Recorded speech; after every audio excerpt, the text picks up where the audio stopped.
Christ is ascended in glory. Today, on Wednesday, May 31st, we commemorate Saints Hermias, the martyr at Comana, Eustathios, the Patriarch of Constantinople, Eusebius, and Haralambos, the Monk-martyrs. Regarding Saint Hermias, the martyr of Comana, according to some, this martyr strove in contest during the reign of Marcus Aurelius, also called Antonius. According to others, it was in the reign of Antonius Pius.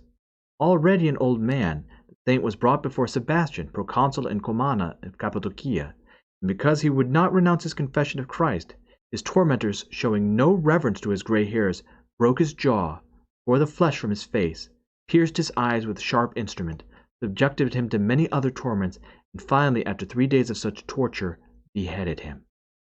Your martyr, O Lord, in his courageous contest for you, received as the prize the crown of incorruption and life from you, our immortal God. For since he possessed your strength, he cast down the tyrants, and wholly destroyed the demon's strengthless presumption. O Christ God, by his prayers, save our souls, since you are merciful. The readings are taken from the week, from Acts of the Apostles. In those days, Paul, looking intently at the council, said, Brethren, I have lived before God in all good conscience up to this day. And the high priest Ananias commanded those who stood by him to strike him on the mouth. Then Paul said to him, God shall strike you, you whitewashed wall. This referring back to what Christ had said, that they are like whitewashed tombs. Are you sitting to judge me according to the law, and yet contrary to the law you order me to be struck? Those who stood by said, Would you revile God's high priest? Paul said, I did not know, brethren, that he was the high priest, for it is written, You shall not speak evil of a ruler of your people.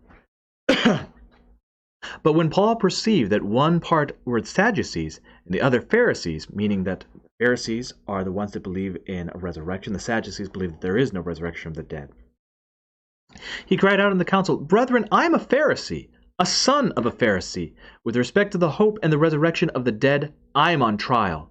And when he had said this, a dissension arose between the Pharisees and the Sadducees, and the assembly was divided.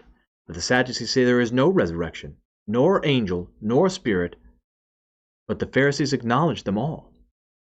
Then a great clamor arose, and some of the scribes of the Pharisees' party stood up and contended, We find nothing wrong in this man. What if a spirit or an angel spoke to him?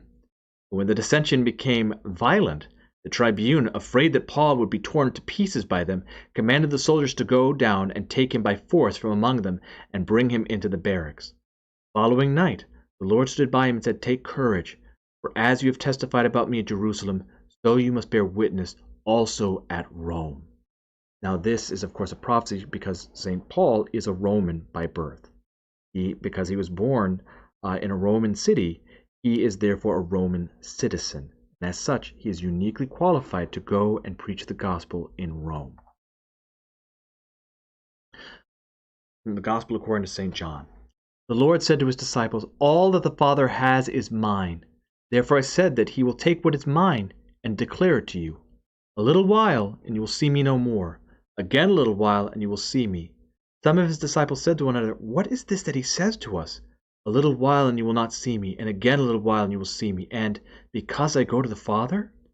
They said, What does he mean by a little while? We do not know what he means.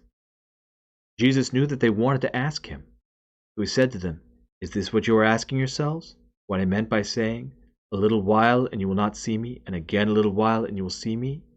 Truly, truly, I say to you, you will weep and lament, but the world will rejoice. You will be sorrowful, but your sorrow will turn into joy. When a woman is in travail, she has sorrow, because her hour has come.